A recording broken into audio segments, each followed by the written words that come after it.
In this episode, you will discover your desire didn't disappear, it went underground. And this is actually the nervous system's invitation to call your hunger back home. Sweet soul, welcome back. Here are 3 reasons I need you to hang out with me until the very end of this episode. First, you're going to understand why midlife transformation and sexual desire are not 2 separate topics. Girl, they're the same conversation happening in the same body through the same nervous system. And once you see that, you cannot unsee it. Second, you're going to get a somatic practice I call the Desire Crossroads, and it's a mapping that you can do tonight in 10 minutes, 0 equipment, and frankly, a whole lot of pleasure potential. And third, you're going to walk away with a journaling practice called your Erotic Autobiography. And that is going to do more for your desire in 30 minutes than any supplement, hormone patch, or glass of wine has done in years. So, okay, friend, pour yourself something good. I've got my Java, and I hope you've got yours, because we're about to have the conversation your girlfriends are afraid to start and your doctor is too flippin' rushed to finish.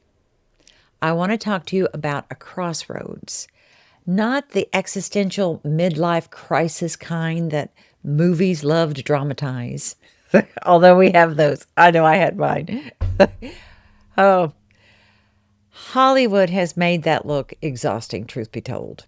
And I mean, come on, y'all. Come on. The real one, the one where you wake up some Tuesday morning and something in your body quietly, almost politely, raises its hand and says, I want more than this. That's kind of what happened to us, right? We woke up and thought, is this all there is? Is this all there is? So, y'all, it might not even feel like desire at first as it comes back online. It might feel like restlessness. It might feel like irritation, like standing in your kitchen looking at the life you built and feeling strangely like a stranger in it. Women's fiction author Heidi Herman, she describes midlife as standing at a crossroads where the road behind you, it's well-traveled. You know it is, and it's familiar. And the path ahead shimmers with uncertainty and promise. And I love that image because it is exactly what I hear from all the lovely souls in my practice and in my community every single week. And I sure wish that y'all would become part of that community. But back to our story. Here's what Heidi's article sparked in me and what I want to offer you today. Girl, what if that crossroads is not just about career reinvention or empty nests or finding a new hobby? What if the most dangerous, delicious, profound thing is waiting for you on that shimmering path? And what if that's your own desire? Because she's not gone. I want to say that clearly, and I want you to hear it in your body. Your desire did not die. She went quiet. She went underground. And there is a very specific reason rooted in nervous system science for what happened, and a very clear somatic pathway back to her. And that is exactly what we're unpacking today. So let's get to it. Okay, sip of my Java. Here we go. Research published in Springer Science and Business Media back in 2021, seems like yesterday, right? By Scarrett, Spira, and Chandy, looked at women navigating the transition from midlife into what they called emerging elderhood.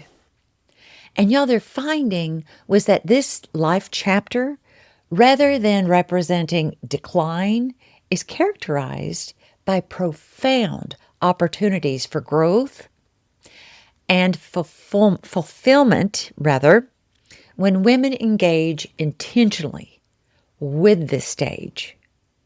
But what stopped most women from doing that? The big fat liar called fear, threat, the nervous system reading change as danger. This is really important because here is what Porhe's polyvagal theory tells us about desire and threat. The ventral vagal state, which is, it's the part that is associated, the part of your nervous system that is associated with safety, play, creativity, connection. It's the only state where desire can actually live. Underscore, hear me again. Only state, the ventral vagal, only state desire can live in. If you're like me, I have spent 30 years in sympathetic and dorsal, fight or flight or shut down. Desire doesn't live there. And ladies, we've got to get our nervous system softened, our body softened to allow desire to come back.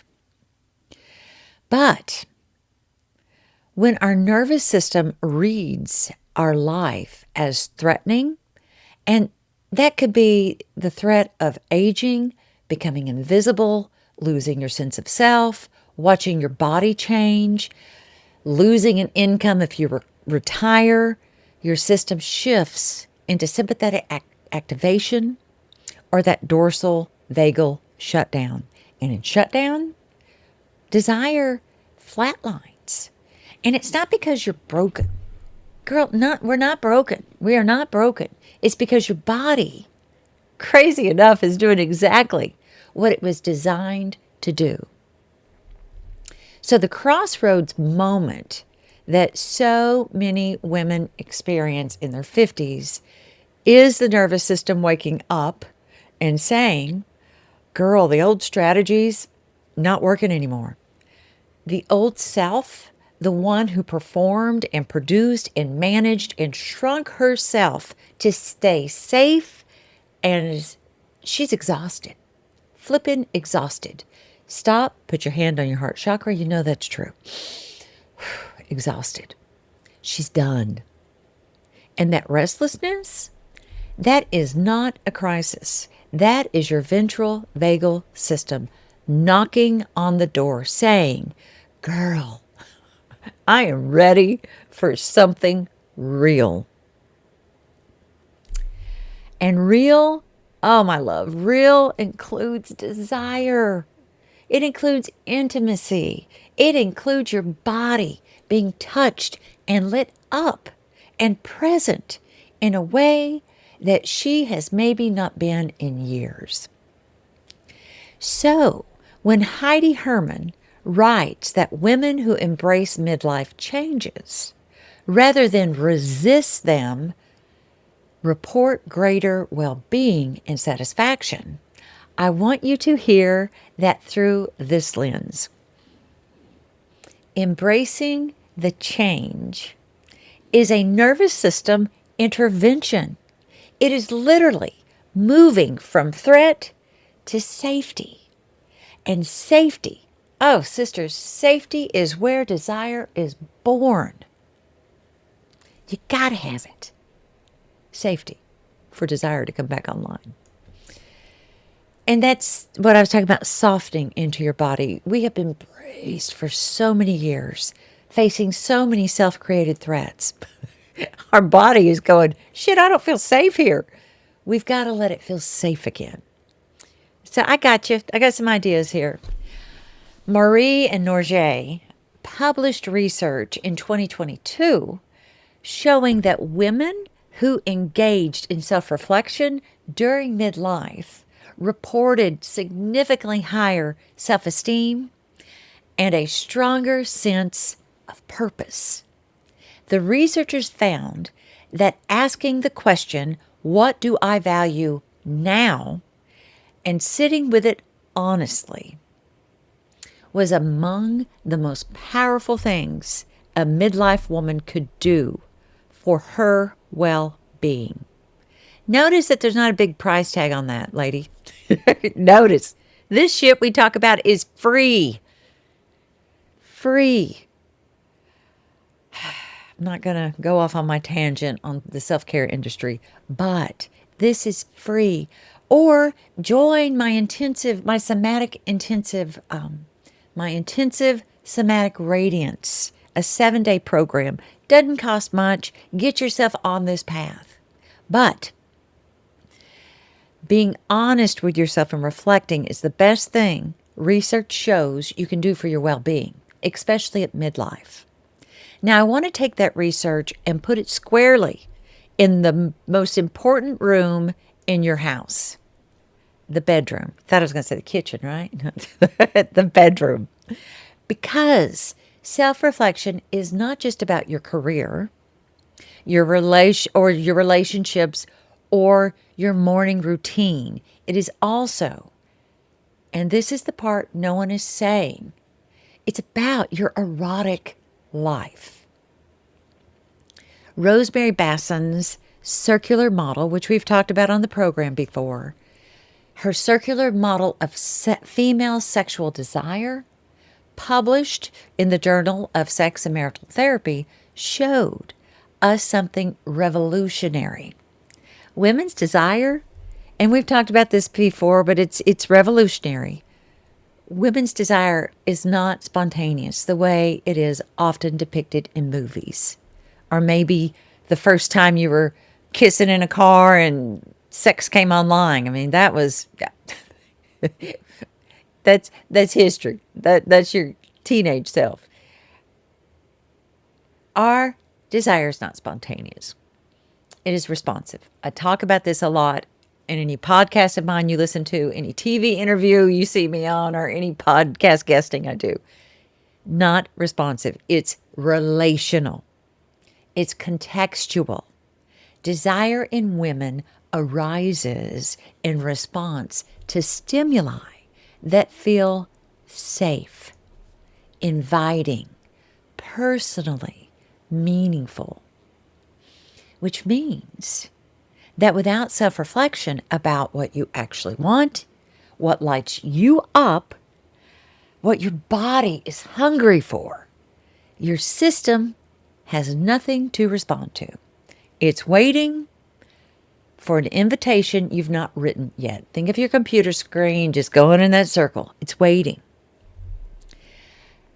Y'all, the women I work with inside my and I'm going to screw up the title. Bear with me. 7-day Somatic Radiance Intensive. The ones who find their way to the Desire and Fire Reset, which is my free guide that's in the show notes of this podcast. Anyway, they almost universally tell me the same thing in their first session. They have not thought about what they wanted erotically in years, sometimes decades, sometimes never, because there's some shame tied to that we work through. We're going to work through. But they have been so busy, for the most part, attending to everyone else's needs, so accustomed to performing desire rather than feeling it, that the real question, the delicious, dangerous question, what do I actually want right now, has been sitting unanswered like an unopened letter. Self-reflection in midlife is erotic. It's erotic when it is honest. When you finally ask, what kind of touch have I been longing for? What conversation with my partner have I been avoiding because I'm afraid of what I might actually say? What has my body been trying to tell me that I keep drowning out with busyness, which is a whole other addiction we need to talk about over on my Compassion Fatigue Cure podcast. Girl, those are not therapy questions. Those are sacred questions. And answering them is the beginning of your desire returning, the homecoming. Really, it's that easy.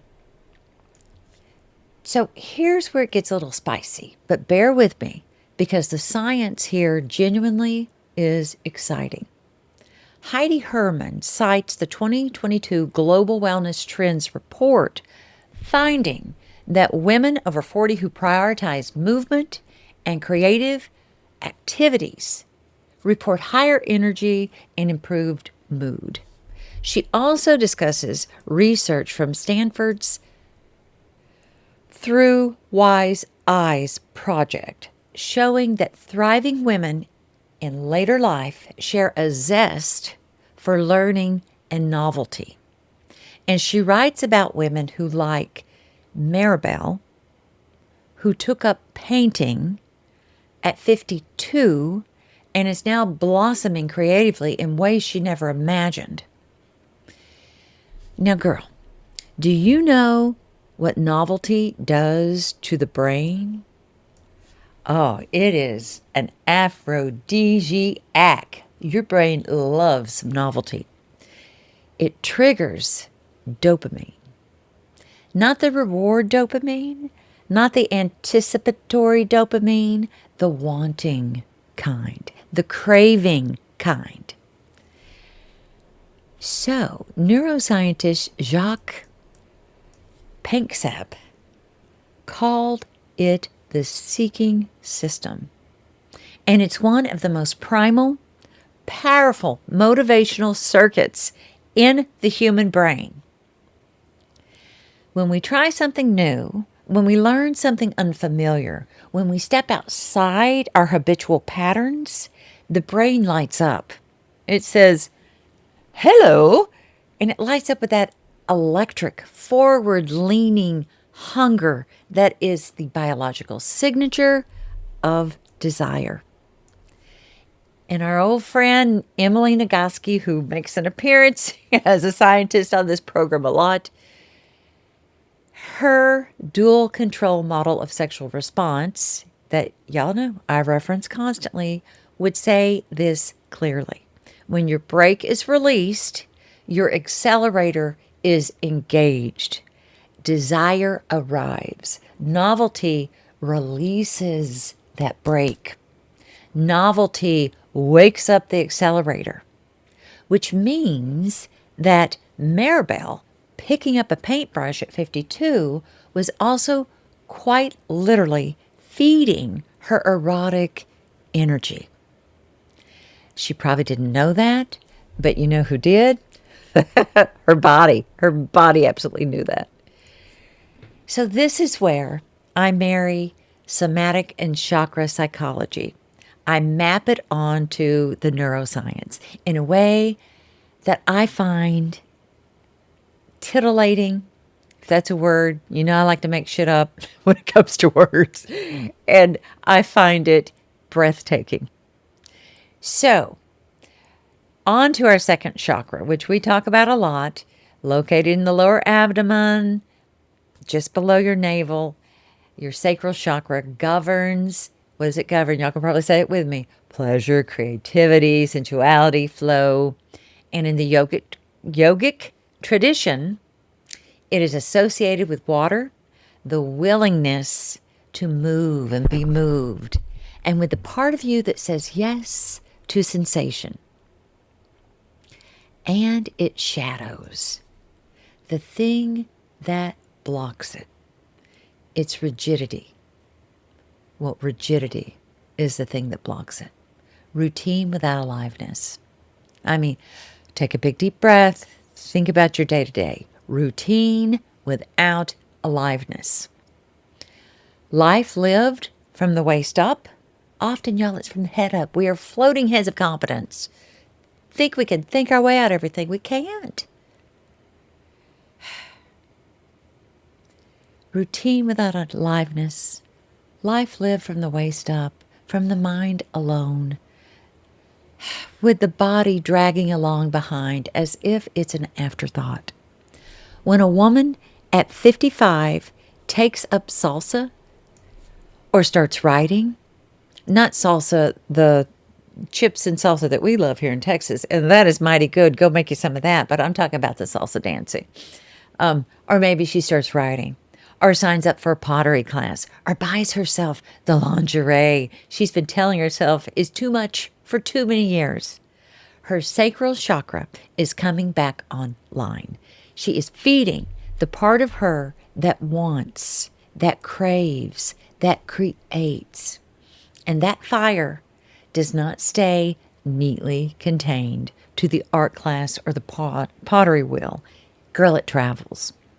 It finds its way into the bedroom. It finds its way into your body. It finds its way into the hunger that you thought you'd left behind, perhaps in your 30s. So, if your desire has felt dim, I want to ask you, when was the last time you did something genuinely new? Not learn a new computer program.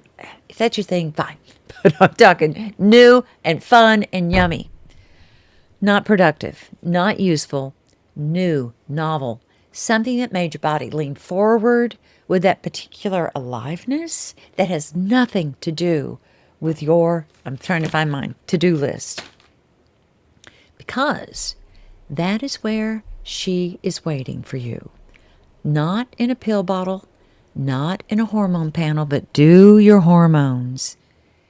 In the willing, juicy, creative life, you are still allowed to be living.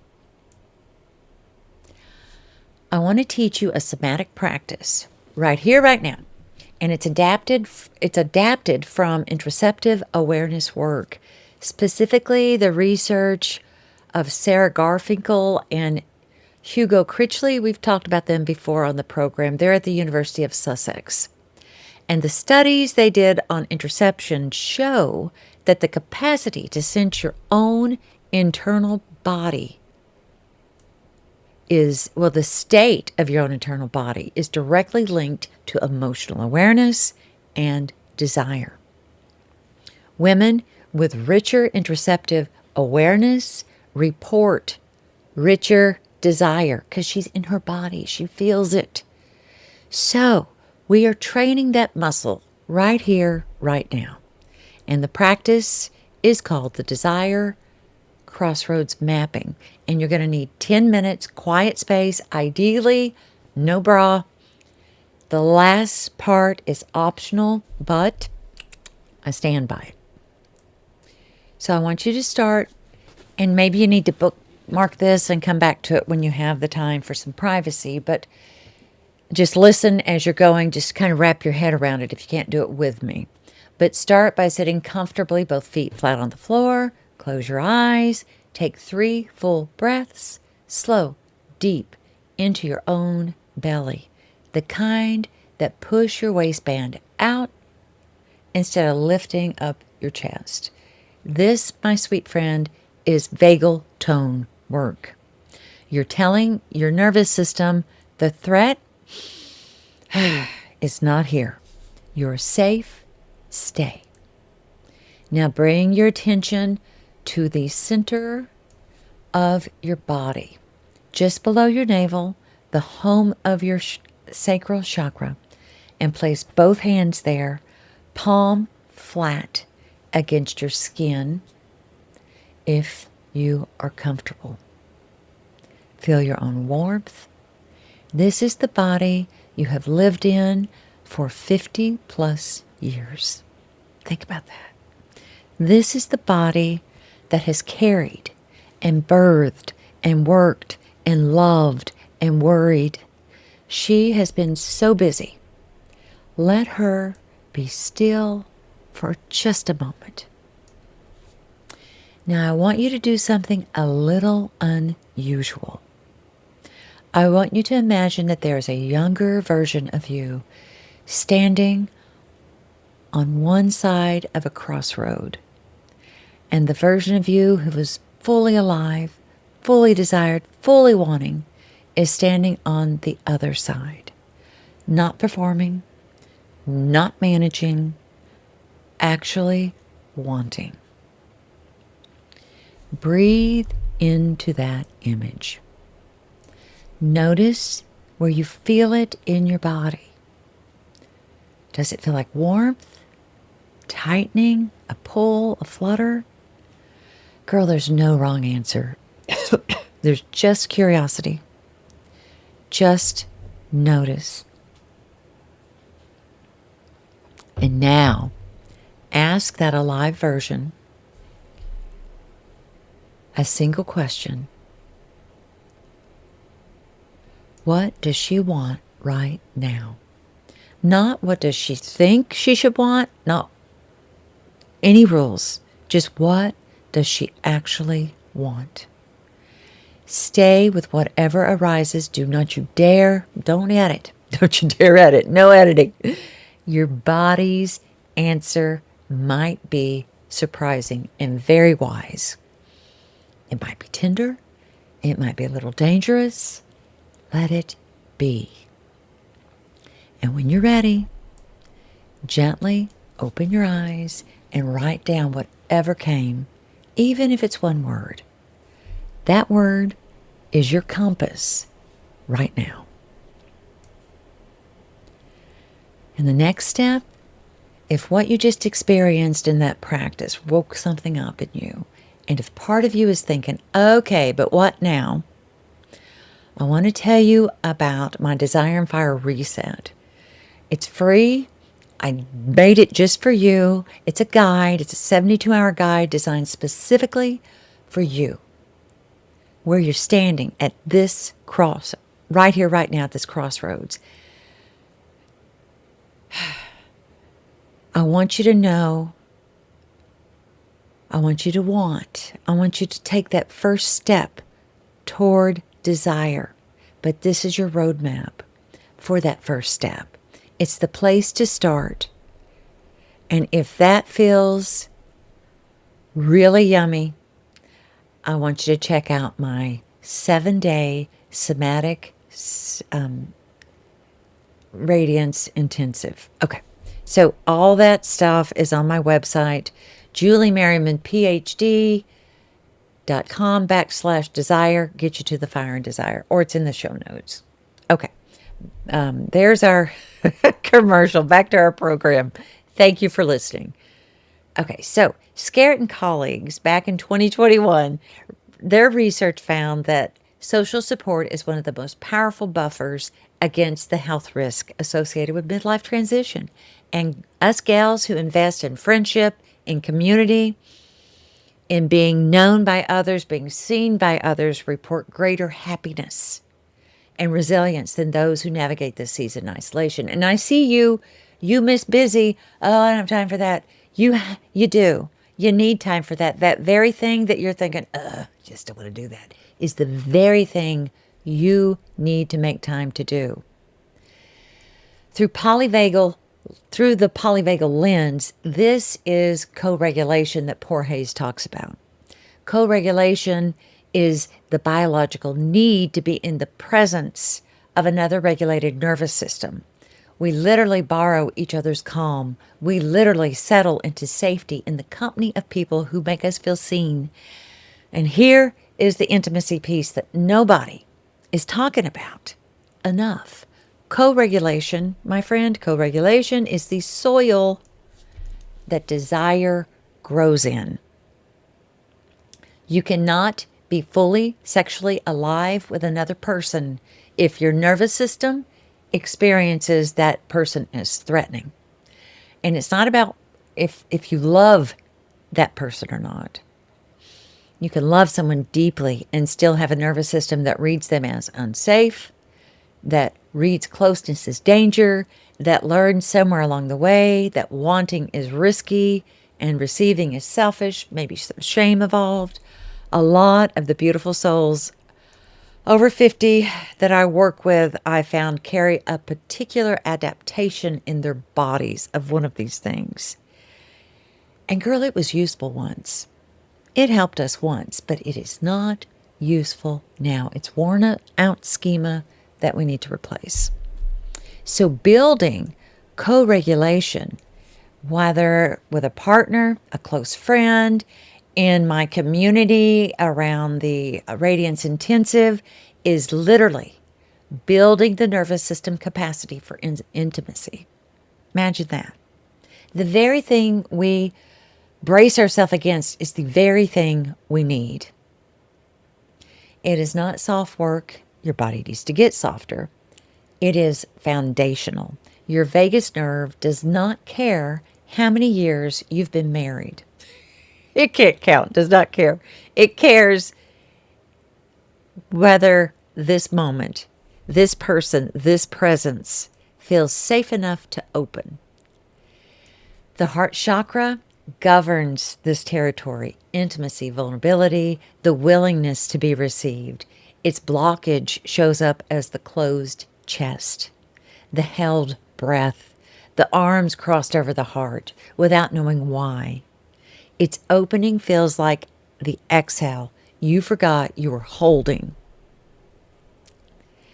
So it's like looking at someone and thinking, wow, you can actually see me, and not flinching.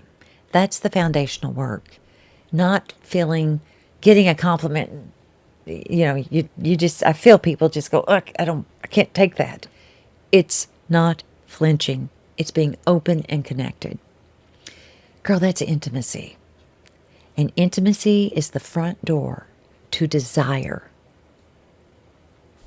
So, this week's journaling practice is called your Erotic Autobiography, and I want to take you, I really invite you to take it serious, because it will do more for your desire than I can fully convey in this moment. Find 30 minutes. Find privacy. Bring your best pen, because you are writing something that matters. And I want you to start here. What is the earliest memory you have of feeling genuinely, bodily alive? Not necessarily sexually alive, but if that's it, that's fine. Just alive in your body. Warm, vibrating, awake, present. Maybe you were dancing. Maybe you were running barefoot. Maybe you were laughing so hard you could not breathe. Write that memory in as much physical detail as you can. Then move to this. When did your body start feeling like a problem to manage rather than a home to inhabit? What changed? When did you start editing yourself? You don't need to analyze it. We're just going to witness it at this point. Now write this prompt. If desire were a room in my body, what would it look like right now? Is it locked? Dusty? Is the door slightly open? Is there a light coming from somewhere? And finally, what is the one thing I have been waiting for permission to want? Girl, this last question, it's the one that cracks things open. I have learned from the women I've worked with. They've told me they wrote for an hour on that last prompt alone, because we've been waiting for permission, perhaps from a partner, from a culture,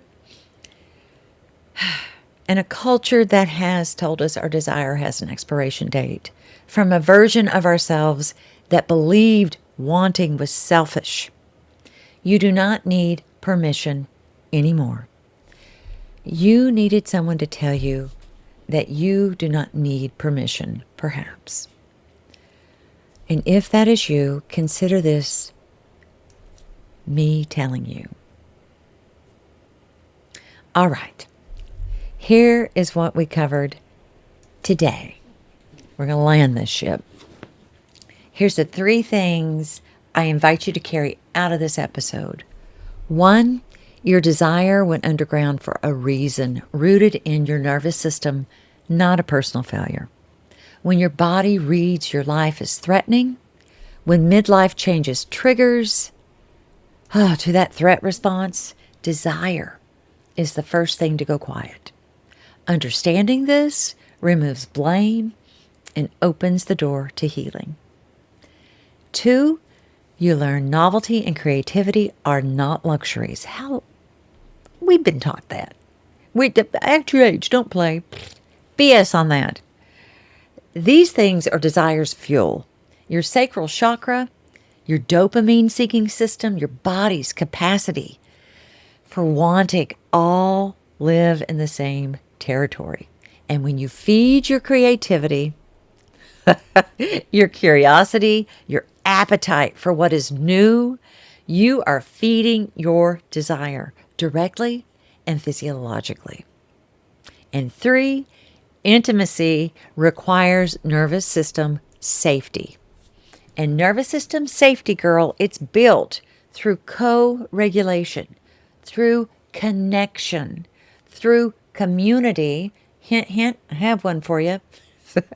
And through the slow, brave work of letting yourself be seen without shame, without judgment, with self-compassion. Show up. Be yourself. That's some throat chakra work as well. But this, my friend, is the soil. Desire is what grows from there. If this episode lit anything up in you, go get my book. Hop over to my website or even on Amazon. It's called, my brand new book is Are We Going to Have Sex or What? And it is the Midlife Guide for Reigniting Desire, Reclaiming Your Body, and Living Fully Alive. And it goes deeper into everything and more that we touched on today. It's going to meet you exactly where you are. The link, it's on my website. So anyway, thank you so much for... They told you the fire dies at 50. They lied. Tap the show notes to download Reignite Your Fire and Desire, your free 72-hour erotic reboot. Unlock the arousal pathway buried in your nervous system. Reclaim the raw hunger you were taught to suppress. And rewire your body to crave pleasure again. Not because you're broken, but because you're ready to burn. Now, girl, go write something worth reading. Ciao.